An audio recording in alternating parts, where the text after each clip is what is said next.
En la primera carta de Pedro, capítulo 2, versículo 9 al 10, dice así: Pero vosotros sois linaje escogido, real sacerdocio, nación santa, pueblo adquirido para posesión de Dios, a fin de que anunciéis las virtudes de aquel que os llamó de las tinieblas a su luz admirable.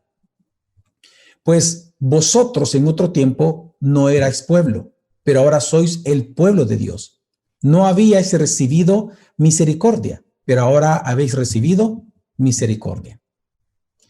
Hace un tiempo atrás he iniciado una serie de estudios llamados Somos, en donde estoy desarrollando o presentando una teología bíblica de la iglesia. En esta serie estamos observando desde el Antiguo Testamento hasta el Nuevo Testamento lo que significa ser iglesia, lo que significa como iglesia ser pueblo de Dios, discípulos de Cristo, y cómo somos también una comunidad del Espíritu. Es decir, nosotros estamos observando y estoy presentando una teología bíblica trinitaria acerca de la iglesia, de lo que somos como iglesia. En este sentido, hace algunas semanas inicié hablando del pueblo de Dios, lo cual es difícil, pues significa asumir distintas funciones que nosotros tenemos como pueblo. Específicamente las he resumido en 5, que es como asamblea de adoración, como pueblo de la morada de Dios, como pueblo elegido de Dios, como nación santa y como la ciudad de Sión. En el texto que observamos al inicio, nosotros podemos ver que se nos dice que antes nosotros no éramos pueblo, pero que ahora nosotros somos el pueblo porque hemos recibido la misericordia. Esto significa que en virtud de estar nosotros en una relación de pacto con Dios, en el nuevo pacto, en Cristo, es que nosotros venimos a ser pueblo de Dios. Pero esto genera varias preguntas. Por ejemplo, ¿qué significa eso? ¿Qué significa ser el pueblo de Dios del nuevo pacto, esa comunidad del nuevo pacto? Y más inquietante aún, ¿cómo ser pueblo de Dios se relaciona con ser una nación santa? Es decir, ¿qué significa eso? De que nosotros, la iglesia, somos una nación. Este día comenzaré el estudio de la iglesia como pueblo de Dios, pero vista como una nación santa. El estudio de hoy será el primero de 2, en donde este día nosotros veremos lo que significó ser una nación santa en el Antiguo Testamento o en el Antiguo Pacto, para que luego entonces la próxima semana podamos comprender lo que significa ser en el Nuevo Pacto una nación y una nación santa. Así que comenzaremos hablando de la nación santa en el Antiguo Testamento. En la Biblia nosotros observamos en Génesis lo que se conoce como la protonación de Dios, es decir, la primera nación de Dios, el arquetipo de la nación de Dios. Esto es en el jardín del Edén. Ahí en el jardín nosotros vemos a la primera pareja del protopueblo de Dios, cuya misión era sojuzgar la tierra, llenarla de hijos, ser un solo pueblo, y a la vez vemos que Dios les dio una ley para poderla guardar, es decir, su propia Torá, y le ordenó cultivar y proteger el jardín. Sin embargo, cuando nosotros vemos la narrativa histórica de Génesis, cuando el enemigo se presentó y habló con Eva, vemos que Adán no protegió a su esposa, algo que se le había delegado, proteger. No protegió a la esposa, por lo tanto no protegió el jardín. Luego, más adelante, nosotros observamos ya la nación prometida de Dios. De la protonación observamos a la nación prometida de Dios. Nosotros recordamos que de Ur de Caldea Dios eligió a un hombre llamado Abraham y él hace un pacto incondicional con él de hacer de él una nación grande. Es la primera frase que Dios le promete a él. Haré de ti una nación grande. Esta palabra nación aquí es interesante porque habla de un pueblo organizado. Así que Dios, su pacto con Abraham, comienza diciéndole que le promete hacer de él una nación grande. Pero también le promete darle una tierra. Y también le promete una simiente de la cual todas las naciones de la tierra serían bendecidas. Y también le prometió ser eternamente el Dios de todos sus descendientes. Por lo tanto, Él promete crear de Él una nueva nación. Y esto es interesante porque en el pacto abrámico nosotros vemos que Dios no es que Él va a tomar una nación y la va a transformar. No, Él va a crear una nueva nación a partir de la simiente de Abraham. Pero luego de esta nación prometida, ya encontramos en la narrativa bíblica cuando esto sucede, es decir, la nación constituida por Dios, cuando comienza a cumplirse esto. Vemos la constitución de la nación santa del antiguo pacto. La constitución formal, hermanos, del pueblo de Dios como nación fue en el Sinaí. Nosotros vemos que Moisés, ya en Deuteronomio, específicamente capítulo 9 y capítulo 10 y capítulo 18, él se refiere a esta constitución como el día de la asamblea o la eclesía. Esto es cuando Dios sacó a su pueblo de Egipto, los redimió, inmediatamente los llevó al lugar de su presencia e hizo pacto con ellos, y me refiero específicamente en el monte Sinaí. De hecho, Éxodo capítulo 19, versículo 4 al 6, nos recuerda lo siguiente. Dice: vosotros habéis visto lo que he hecho a los egipcios y cómo os he tomado sobre alas de águilas y os he traído a mí. Ahora pues, si en verdad escucháis mi voz y guardáis mi pacto, seréis mi especial tesoro entre todos los pueblos, porque mía es toda la tierra. Y vosotros seréis para mí un reino de sacerdotes y una nación santa. Nosotros leemos aquí la palabra pacto. Un pacto era un acuerdo o una promesa aceptada entre dos partes que generaba obligaciones para una o para ambas partes, no de manera igual, pero generaba obligaciones. Y también era sellado o ratificado verbalmente o por alguna acción simbólica delante de varios testigos. Estos tres elementos que componen el pacto, estas tres partes de un pacto, nosotros vemos que se cumplen aquí en el monte Sinaí, en lo que acabamos de leer, lo que Dios continúa haciendo con el pueblo de Israel. Y en primer lugar, nosotros vemos de que Dios pacta con ellos hacerlos su tesoro. Dios pacta con ellos convertirlos en un reino de sacerdotes. Dios pacta con ellos en elegirlos para convertirlos en una nación santa, pero si ellos guardaban su pacto. Ahora, cuando Dios da este anuncio, la Biblia nos dice que ellos aceptaron. Esto está en Éxodo 19, versículo 8. Y dice: y todo el pueblo respondió a una y dijeron: haremos todo lo que el Señor ha dicho. Así que vemos en primer lugar esta propuesta y este acuerdo. En segundo lugar, vemos de que una vez ellos aceptan, es decir, llegan a un acuerdo con Dios, aceptan el pacto, entonces viene Dios y les entrega las obligaciones del pacto para que ellos aprendieran a ser una nación santa, el pueblo de Dios. Y estas obligaciones se las da en forma de 10 mandamientos y luego, también a la par de los 10 mandamientos, lo que se conoce como el libro del pacto. Esto lo vemos en Éxodo 20, 21 y 22. Así que vemos que una vez ellos han acordado, Dios entonces les entrega sus obligaciones pactuales, lo que ellos deben de realizar por cuanto ellos van a pertenecer a este pacto, para que se mantenga el pacto. Pero en tercer lugar, también, si seguimos la narrativa, encontramos de que este pacto es sellado o es ratificado con el sacrificio de sangre, con un sacrificio de sangre que en primer lugar es ofrendado a Dios y que luego la misma sangre ofrendada a Dios se rocía sobre todo el pueblo.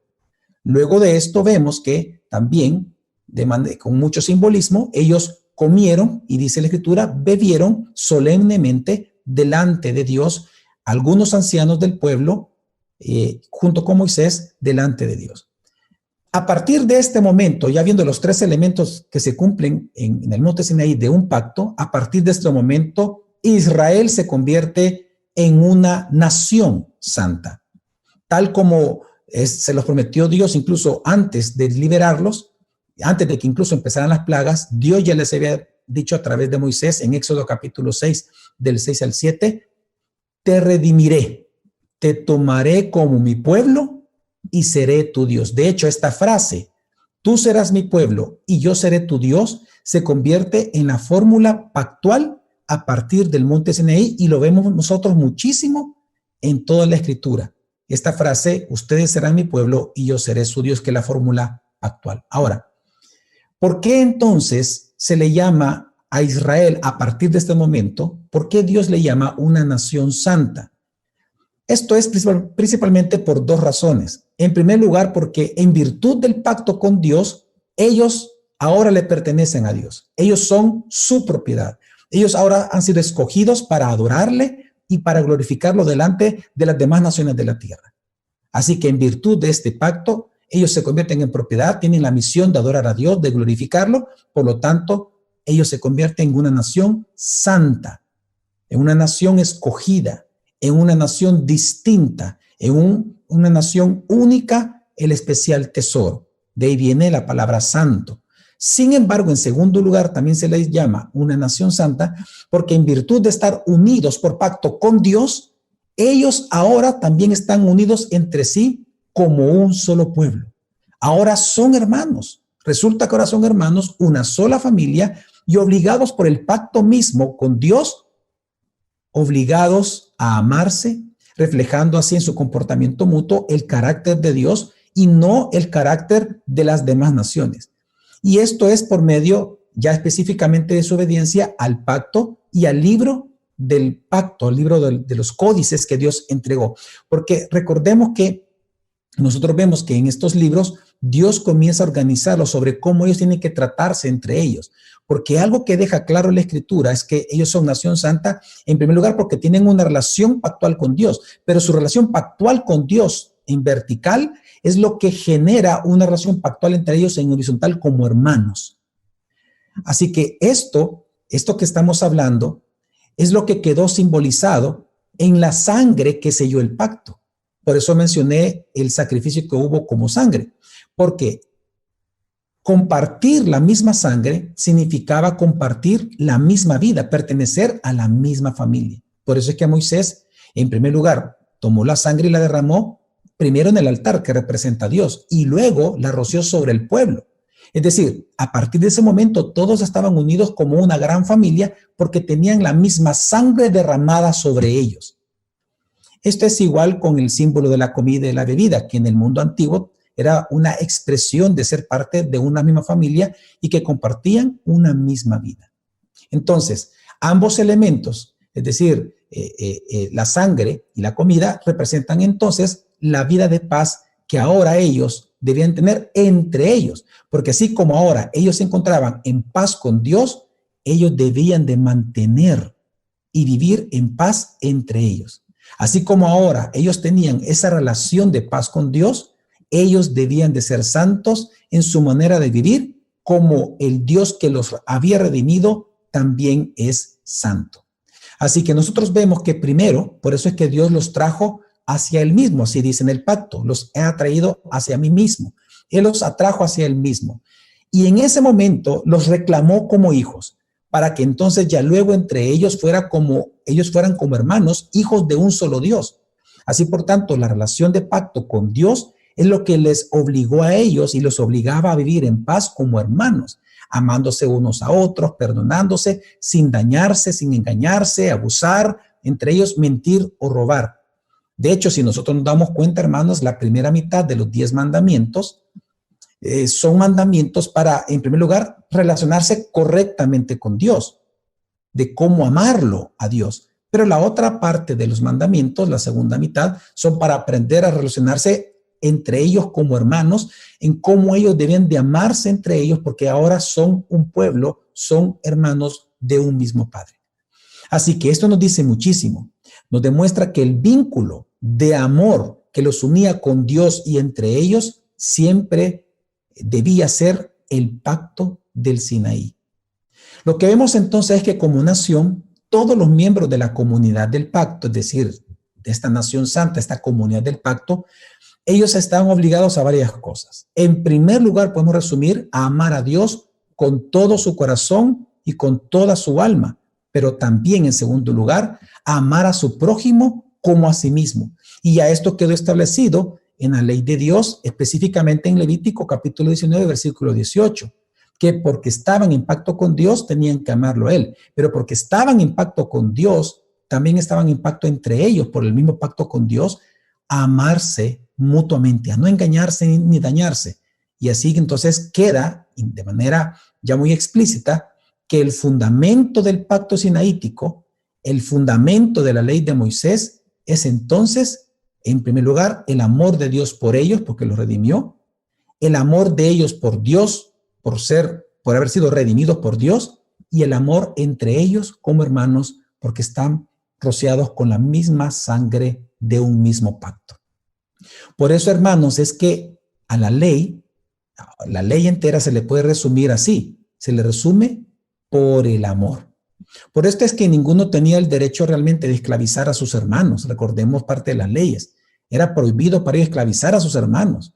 Era prohibido ser usureros con sus hermanos. Era prohibido odiarlos en sus corazones. Eso está en Levítico 25, en Deuteronomio 15, y encontramos también en Levítico 19 y en otros textos más.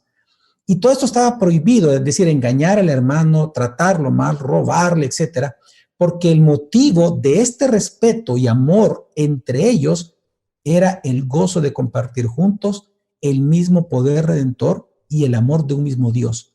Por eso es que el salmista dijo también, soy amigo de todos los que te temen. Esto está en el Salmo 119, versículo 63, porque obviamente está hablando de sus hermanos, de todos aquellos que pertenecían al pacto.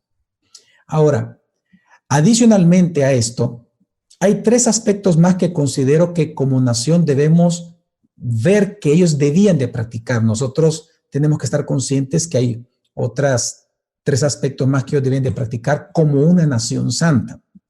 En primer lugar, ellos debían de realizar una guerra santa contra todos los enemigos del pacto y contra todos aquellos que querían usurpar la herencia que Dios les había entregado. Recordemos la promesa de Abraham, que era la tierra prometida. Así que ellos estaban en su derecho de protegerse, de proteger la tierra, de que nadie se las robara y se las quitara, y también ellos tenían que hacer una guerra santa. Recuerden, cuando ellos entran en la tierra prometida, ellos hacen una guerra ordenada por Dios, mandada por Dios, porque esa tierra no le pertenecía a ellos. Los usurpadores eran los otros pueblos. Esa tierra le pertenecía al pueblo de Dios.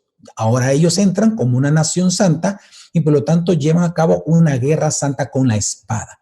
Ahora, parte de esto también, Dios les mandó a que por lo tanto, porque ellos eran enemigos del pacto, no pertenecían al pacto, no eran nación santa, Dios les prohibió a ellos tener comunión y les prohibió casarse o mezclarse con todos ellos. De hecho, si nosotros recordamos el mandato de Adán de proteger el jardín, pues él tenía que protegerlo no con la espada, sino que con la palabra de Dios, lo cual no lo hizo. Aquí vemos ya en el pacto sinaítico que Dios los manda a proteger la tierra, la herencia, pero con la espada. En segundo lugar, también vemos que como nación santa, formada bajo un mismo pacto, cualquier gentil podría integrarse al pueblo de Dios si aceptaba cumplir el pacto. Y también, obviamente, la señal del mismo, que era la circuncisión.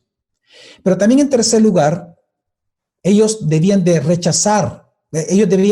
entender que rechazar el pacto implicaba automáticamente ser desheredado como pueblo, porque Dios les dijo, yo les prometo hacer de ustedes nación santa, un reino de sacerdotes, mi especial tesoro, si cumplen mi pacto. Entonces, ellos sabían que rechazar en cualquier momento el pacto implicaba ser desheredado automáticamente como nación, como pueblo. Ahora, todos estos elementos que acabo de mencionar, para poderlo comprender un poco mejor, les propongo a ustedes que puedan observar el siguiente cuadro. Es un cuadro que he preparado, un cuadro de resumen de las características entonces de la comunidad del pacto o la nación santa del Antiguo Testamento. En este cuadro podemos ver que en primer lugar, la primera característica es de la nación santa del Antiguo Testamento es que fue llamada a amar y adorar a Dios según el pacto. En segundo lugar, recibió el llamado a amarse y a tener comunión según el pacto. comunión entre ellos. En tercer lugar, el llamado a proteger la herencia contra aquellos que no eran parte del pacto, es decir, los enemigos del pacto. En cuarto lugar, ellos tenían que recibir a cualquiera que creía en el testimonio del pacto. En quinto lugar, ellos tenían que disfrutar las bendiciones mientras obedecían el pacto. Es decir, ellos sabían que las bendiciones las iban a recibir todo el tiempo si ellos eran fieles al pacto. Es decir, ellos entendieron que este pacto sinaítico era de carácter temporal. Pero entonces, ¿qué significa ser una nación santa? En sexto lugar, la sexta característica que encontramos es que ser una nación santa es ser una nación cuya adoración, vida y cultura se basaba o tendría que basarse en la palabra escrita de Dios. Y esto es lo que hace impresionante este pacto, que cuando Dios a ellos los constituye como nación santa, prácticamente todo lo que Dios les dijo es que toda la vida de ellos tenía que ser teocéntrica, centrado en la palabra que Dios le entregó por escrito a Moisés, los 10 mandamientos, el decálogo y la ley o el libro del pacto. Así que la vida de ellos, la cultura de ellos, las tradiciones de ellos, la moral y la ética de ellos, la adoración a Dios tenía que ser conformada por la palabra escrita de Dios.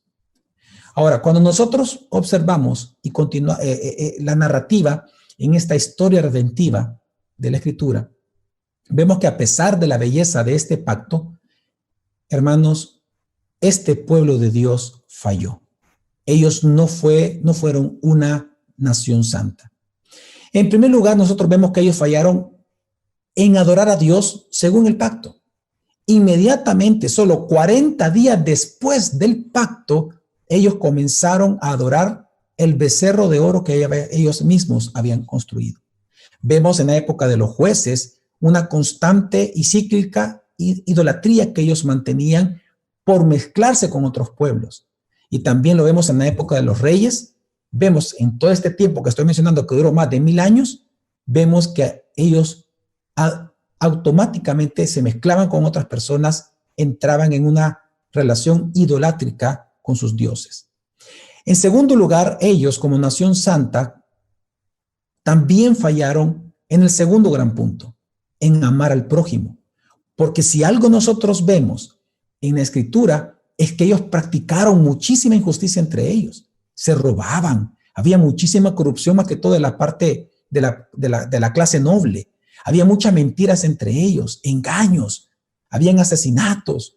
Es decir, que en lugar de amarse por ser sus hermanos, ellos se odiaban. Pero también en tercer lugar, ellos cometieron el pecado de no sacar de la tierra prometida a todos los pueblos enemigos. Recordemos que esto lo vemos en Josué y lo vemos más adelante en los siguientes libros, en Jueces, de que ellos no sacaron a todos los enemigos de la tierra. Ellos, digamos, de alguna manera, desobedeciendo el pacto, tuvieron compasión de los enemigos y por lo tanto comenzaron a mezclarse con ellos. No solamente se mezclaron culturalmente, no solamente se mezclaron a través de la idolatría de los dioses de ellos, sino que también a través de los matrimonios mixtos que comenzaron a surgir. Por todo esto nosotros vemos que ya en la época de los profetas comenzaron a denunciar estos pecados de Israel, porque ellos les dijeron que al romper este amor por Dios y por sus hermanos, automáticamente estaban rompiendo el pacto con Dios. Y una vez el pacto ha sido roto, el pacto ya no existe. Por esto es que el profeta Oseas anunció unas escalofriantes palabras a Israel en Oseas capítulo 1, versículo 9, que dice: y el Señor dijo, ponle por nombre Lo-Amí, porque vosotros no sois mi pueblo y yo no soy vuestro Dios. Recordemos que Oseas personificó en su vida lo que Dios iba a tratar con Israel. Él se casó con una prostituta y la prostituta le dio hijos que no eran de él, sino que dice la Escritura que eran hijos de prostitución. Y uno de estos hijos, Dios le dice, ponle a tu hijo Lo-Amí. que significa no más mi pueblo, no es mi pueblo, no son mi pueblo. Y entonces él luego agrega en el versículo, porque yo ya no soy tu Dios. Y vemos entonces la misma fórmula del pacto, solo que ahora roto. Porque yo ya no soy tu Dios, tú ya no eres mi pueblo. Al no ser mi pueblo, se termina el pacto. Aquí, hermanos, nosotros vemos que en este tiempo de los profetas, Dios les anuncia que el pacto se había roto. Y con esto entonces vino automáticamente el castigo del exilio que ya conocemos nosotros la historia, que por el exilio ellos perdieron no solamente el pacto, ellos perdieron la tierra de bendición porque fueron llevados como esclavos, perdieron su libertad y perdieron el gran privilegio de ser pueblo de Dios, una nación santa. Sin embargo, hermanos, esto no fue la última palabra de Dios, ni siquiera dicha por el profeta Oseas, porque si seguimos la narrativa, entonces encontramos en la misma Biblia y siempre en el Antiguo Testamento la promesa de un nuevo pacto, de una nueva nación santa en un nuevo pacto. Es interesante que en el siguiente capítulo del profeta Oseas, ya Oseas capítulo 2, automáticamente, aunque Dios les dijo a ellos que el pacto ya había sido roto, viene Dios y hace una promesa sumamente importante e interesante. Oseas capítulo 2, versículo 16 dice, sucederá en aquel día, declara el Señor, que me llamarás Ishi y no me llamarás más Baalí. Te desposaré conmigo para siempre. Sí, te desposaré conmigo en justicia y en derecho, en misericordia y en compasión. Y diré al que no era mi pueblo, tú eres mi pueblo. Y él dirá, tú eres mi Dios. Hermanos, es sumamente interesante que aquí Dios menciona muchas palabras, ¿verdad? Que ya no le van a llamar a él Señor, sino que le llamarán el esposo, que los desposará, que le hará justicia, él habla de derecho, que él tendrá misericordia y compasión para siempre. Porque recordemos la frase, dice, te desposaré conmigo para siempre, dice el versículo 19. Y luego entonces dice más adelante, ¿quiénes son estos a los cuales Dios les va a decir, te desposaré conmigo para siempre? Dice, y le diré a aquellos que nunca han sido mi pueblo, tú ahora eres mi pueblo. Y ellos me dirán, tú eres mi Dios. Es decir, hermanos, en estas fórmulas que aparecen en este texto, Dios promete ahora un día escatológico, en donde Él llamaría a personas que nunca han sido su pueblo para conformarlos ahora como una nueva nación santa.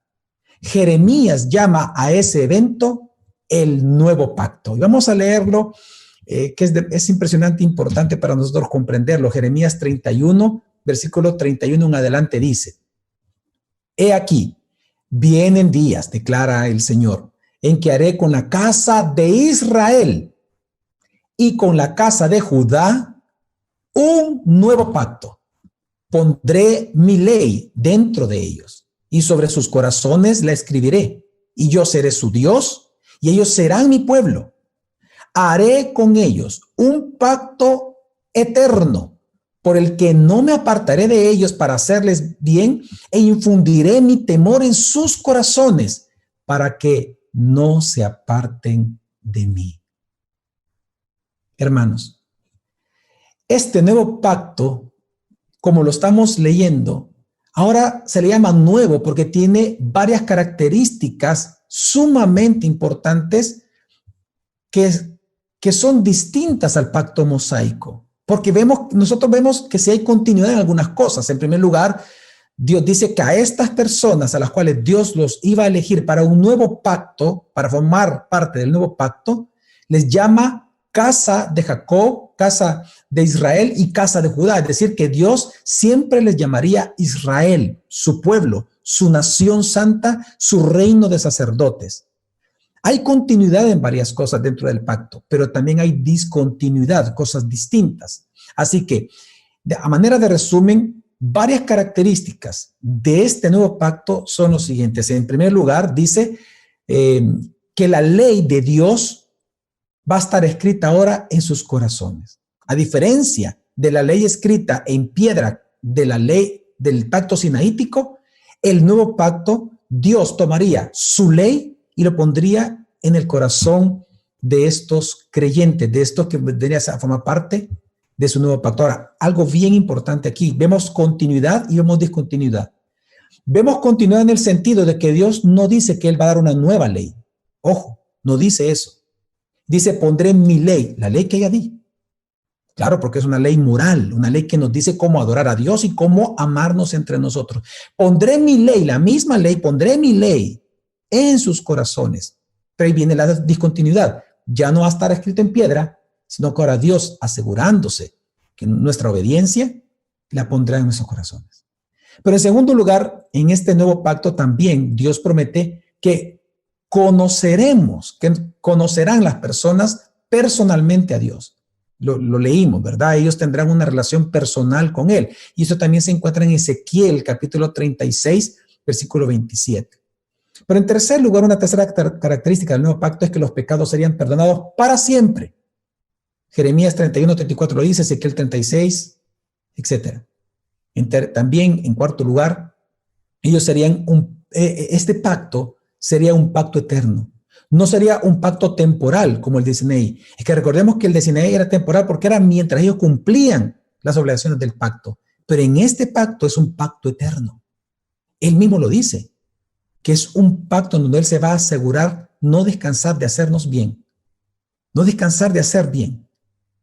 Por lo tanto, a diferencia del pacto sinaítico, este será eterno. Pero también, en quinto lugar, Él dice que Él pondría su Espíritu Santo dentro de ellos. Esto lo dice Ezequiel capítulo 36, versículo 26. Esto fue anunciado por Joel capítulo 2, versículo 28 al 32, que es citado, por cierto, en Hechos de los Apóstoles en Pentecostés. Dios prometió que este pacto sería sellado por su Espíritu Santo. Sería que parte del pacto, es enviar al Espíritu. Pero en sexto lugar vemos también como característica de este nuevo pacto es que este mismo Espíritu de Dios les renovaría y les haría revivir de su estado de muerte. Porque recordemos que bajo la profecía de Ezequiel capítulo 37, cuando habla del valle de los huesos secos, ahí vemos que el pueblo de Dios estaba muerto. Vemos ahí el simbolismo del pacto roto. Pero entonces Dios, enviando su Espíritu, los revive, los hace nacer de nuevo. Es decir, los resucita y forma de todos ellos una nación santa a través de un nuevo pacto. Pero en séptimo lugar también nosotros vemos que todo el pueblo de Dios en este nuevo pacto sería todo el pueblo de Dios esparcido por todo el mundo sería reunido ahora en Dios. Esto lo vemos en Ezequiel 34, Miqueas capítulo 2, versículo 12. Y por lo tanto, de todas las naciones, Dios llamaría a los que pertenecen a este nuevo pacto y los llamaría casa de Jacob o Israel, casa del Señor y ciudad de Sión. Esto está prometido en Isaías capítulo 2, versículo 1 al 5, Miqueas 4, del 1 al 5, y vemos que es citado por Pedro en su primer discurso en Hechos de los Apóstoles capítulo 2, versículo 17 al 21. Es decir, hermanos, que parte de este nuevo pacto es que los pertenecientes al nuevo pacto serían llamados Israel, el Israel de Dios. Y por lo tanto, en octavo lugar, una octava característica de este nuevo pacto es que este pacto que se anuncia no solamente sería un suceso, hermanos, sino sería una persona. El pacto es una persona. Es el siervo de Dios de Isaías, específicamente profetizado por Isaías, capítulo 42, donde dice el versículo 1 y luego 6 al 7 de la siguiente manera. He aquí mi siervo, a quien yo sostengo, mi escogido, en quien mi alma se complace. He puesto mi espíritu sobre él. Él traerá justicia a las naciones. Yo soy el Señor, en justicia te he llamado, te sostendré por la mano y por ti velaré. Y te pondré como pacto para el pueblo, como luz para las naciones, para que abras los ojos a los ciegos, para que saques de la cárcel a los presos y de la prisión a los que moran en tinieblas. Hermanos, qué hermoso. Dios está profetizando, Dios está prometiendo que este nuevo pacto sería ejecutado por su siervo, para que de todas partes de las naciones que serían llamados a este nuevo pacto, se formaría un solo pueblo, una sola nación de Dios, que Dios formaría de todos los pueblos, naciones y lenguas de la tierra. Ahora, si nosotros seguimos la narrativa de la Escritura, encontramos que esta nación santa prometida ahora por Dios bajo un nuevo pacto, lo vemos en el Nuevo Testamento. Y lo vemos inaugurado cuando vino Jesús. En primer lugar, nosotros vemos en el Nuevo Testamento que Jesús vino como el mediador del nuevo pacto.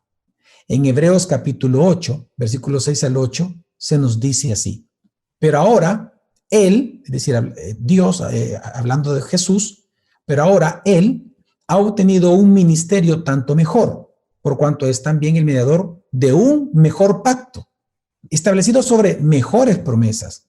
Pues si aquel primer pacto, el de Moisés, hubiera sido sin defecto, no se hubiera buscado lugar para el segundo, porque reprochándolos, él dice, y viene a citar a Jeremías: mirad, que vienen días, dice el Señor, en que estableceré un nuevo pacto con la casa de Israel y con la casa de Judá. Cuando él dijo un nuevo pacto, hizo anticuado al primero, y lo que se hace anticuado y envejece está próximo a desaparecer. Yo obviamente no leí todo el texto, pero él cita, el autor de Hebreos cita toda la promesa del nuevo pacto de Jeremías.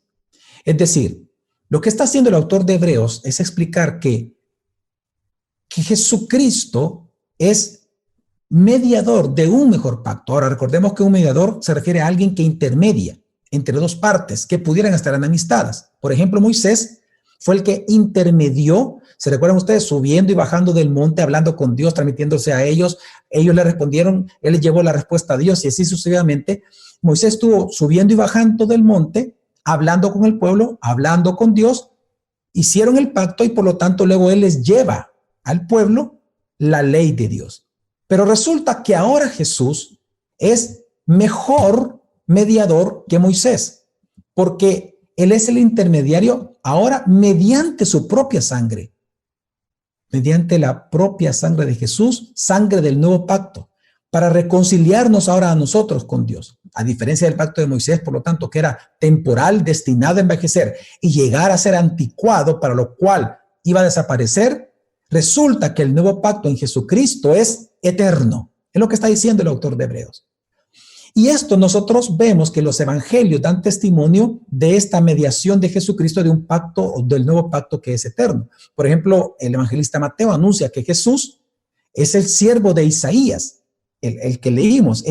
Mateo es el que define y el que hace ver claramente que Jesús es ese siervo profetizado por Isaías que vendría a ser el mediador del pacto y el pacto mismo. Esto lo vemos en Mateo capítulo 12, versículos 15 al 21, en donde él literalmente cita Isaías 42 para demostrar que Jesús es el mediador y el pacto mismo, es decir, el nuevo pacto. Por lo tanto, él demuestra en este texto de Mateo también de que todas las naciones de la tierra también serían reunidas en Jesucristo. Esto lo vemos en Mateo capítulo 25. Y también demuestra que en él, es decir, en Jesucristo, los pecados serían perdonados para siempre. Esto lo hace citando a Jesús mismo en Mateo capítulo 26, versículo 28. Pero también vemos en el Evangelio de Juan que él confirma que Jesús es quien enviaría y envió al Espíritu Santo a morar en sus redimidos para formar de ellos un solo pueblo. Esto está en Juan capítulo 14, versículo 16.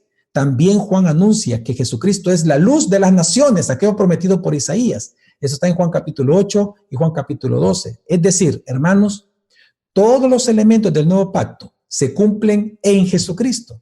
Así, por eso es que nosotros vemos, hermanos, que en la última cena de Jesús con sus discípulos, es ahí específicamente en donde Jesús inaugura el nuevo pacto.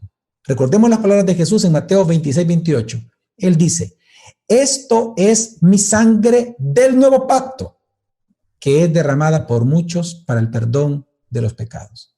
Es decir, él toma los elementos de la Pascua y ahora los asigna a él al nuevo pacto como símbolo. Y él, cuando él dice, esta es la sangre de mi pacto, del nuevo pacto, al decir nuevo pacto en mi sangre, Jesús está confirmando en primer lugar que él mismo, hermanos, él es el nuevo pacto. Y por lo tanto, él está confirmando que este pacto, nuevo pacto, sería ratificado con su propia sangre. Es decir, por tanto, Jesús vino como el remanente, vino como el verdadero Israel de Dios, el Hijo obediente, el Israel obediente. Recordemos que Mateo lo asocia directamente, a través del cual la salvación llegará a las naciones de la tierra. Y esto lo vemos nosotros en Mateo capítulo 2, cuando lo une con Oseas 11, cuando dice, de Egipto llamé a mi hijo, y lo relaciona que Israel es Jesús. Y esto obviamente esto es así, pues en él se experimentan las bendiciones del nuevo pacto. Pero ya entendiendo esto, entonces podemos ver también en segundo lugar, en el Nuevo Testamento, que así como Jesús vino como el mediador de un nuevo pacto o del nuevo pacto, también vemos que Jesús vino a constituir su iglesia como la nación santa y el Israel de Dios. Todos los que creen en su evangelio, todos los que creen en el evangelio de Jesucristo, entran en ese nuevo pacto, en relación con Dios bajo un nuevo pacto. Y como tal, por lo tanto, entran en relación, en comunión con Dios como miembros de su nación santa. Así, por tanto, al igual que en el monte Sinaí, Moisés tomó la sangre del sacrificio, se recuerdan, derramándola en el altar y luego sobre el pueblo de Israel para constituirlos como pueblo y nación, así Jesús derramó su propia sangre sobre el altar de la cruz y luego él la derramó sobre nosotros, su iglesia, para constituirnos ahora como su pueblo, como su nación santa, como el Israel de Dios. Esto está muy claro en Primera de Pedro, capítulo 1, versículo 1 al 2, cuando dice, Pedro, apóstol de Jesucristo, a los expatriados de la dispersión en el Ponto, Galacia, Capadocia, Asia y Bitinia, elegidos, según el previo conocimiento de Dios Padre, por la obra santificadora del Espíritu, para obedecer a Jesucristo y ser rociados con su sangre. Que la gracia y la paz os sean multiplicadas. Miren, es impresionante este texto, bajo la lectura del Nuevo Pacto y entendiendo el simbolismo ahora sí del Antiguo Testamento y la realidad de la sangre de Jesús derramada en la cruz.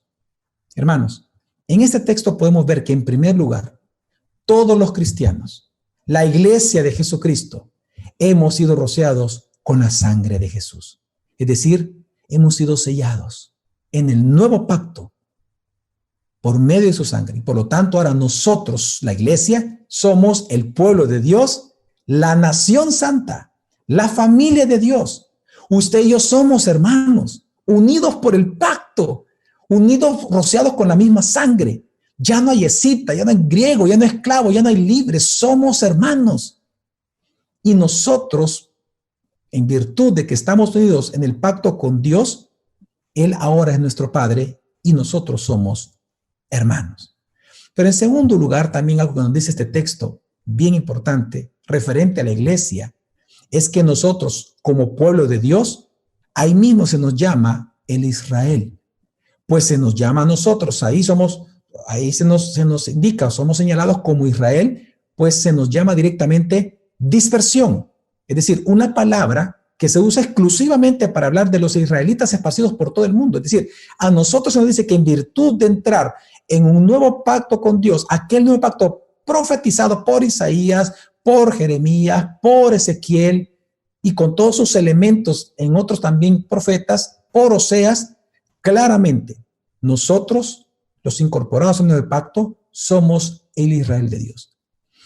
Esta realidad, claramente los apóstoles en sus cartas la entendieron y la establecen de que si Jesús es el Israel obediente de Dios, por lo tanto, todos a los que Él salva son sus hermanos y juntos con Él forman el verdadero Israel de Dios. De hecho, eso está explícito en Gálatas capítulo 6, versículo 16. Por eso es que Pablo en Romanos capítulo 9, versículo 6, también él confirma que la iglesia, nosotros somos el Israel dentro de Israel, es decir, el remanente prometido por los profetas del antiguo pacto. De hecho, ahí mismo en Romanos capítulo 9, versículo 24 y 27, y el 29 dice así la palabra de Dios. Es decir, dice Pablo, nosotros está hablando de la iglesia, a quienes también llamó, no solo entre los judíos, sino también entre los gentiles. Como también dice en Oseas, el texto que ya leímos, a los que no eran mi pueblo, llamaré pueblo mío, y a la que no era amada, amada mía. Y acontecerá que en el lugar donde les fue dicho, vosotros no sois mi pueblo, allí serán llamados hijos del Dios viviente. Isaías, también, hermanos, vemos que también exclama en cuanto a Israel, aunque el número de los hijos de Israel sea como la arena del mar, solo el remanente será salvo. Y como Isaías predijo, si el Señor de los ejércitos no nos hubiera dejado descendencia, hubiéramos llegado a ser como Sodoma y hechos semejantes a Gomorra. Miren, este tremendo texto nos está diciendo en primer lugar que nosotros, los elegidos de Dios, en virtud de lo profetizado por Oseas, que dijo que de la casa de Judá y que de la casa de Israel tomaría a los que no eran llamados pueblo para hacerlo su pueblo y no amados para ser la amada de Dios, es decir, los iba a desposar. Nosotros, la iglesia, en virtud de eso, somos el Israel de Dios. Somos el pueblo de Dios. Somos la nación santa de Dios. Ahora somos el Israel de Dios. Pero también entonces, luego, más adelante, ya citando a Isaías, Pablo lo que está anunciando es que en virtud de que Dios nos ha enviado al verdadero israelita, que es Jesús, por eso habla de heredero, los que somos de la fe en él, nosotros la iglesia, hemos sido constituidos como la nación santa de Dios, el pueblo de Dios, el verdadero Israel de Dios, el remanente prometido por los profetas, la casa espiritual de Dios. Esto también está en Hebreos capítulo 3, Miqueas 4, Hechos capítulo 2. Es decir, hermanos, que nosotros la iglesia somos nación santa, pueblo adquirido, elegido por Dios, reino de sacerdotes, el Israel de Dios. Así que, de manera similar, hermanos, similar al antiguo pacto, una vez que alguien ha entrado en pacto con Dios, mediante este nuevo pacto se vuelve hijo de Dios, que le trae grandes privilegios como hijos, pero también entonces significa que el nuevo pacto, hermanos, nos trae grandes obligaciones, en primer lugar con Dios y en segundo lugar a nivel de nuestros hermanos del pacto. Pero entonces la pregunta es, ¿cuáles son estos privilegios? ¿Cuáles son estas obligaciones como nación santa? Es más, ¿qué implica ser el Israel de Dios? ¿Qué implica la iglesia esto? ¿Qué significa, hermanos, que como iglesia seamos una nación? Las respuestas a estas preguntas las daré la próxima semana. Vamos a orar.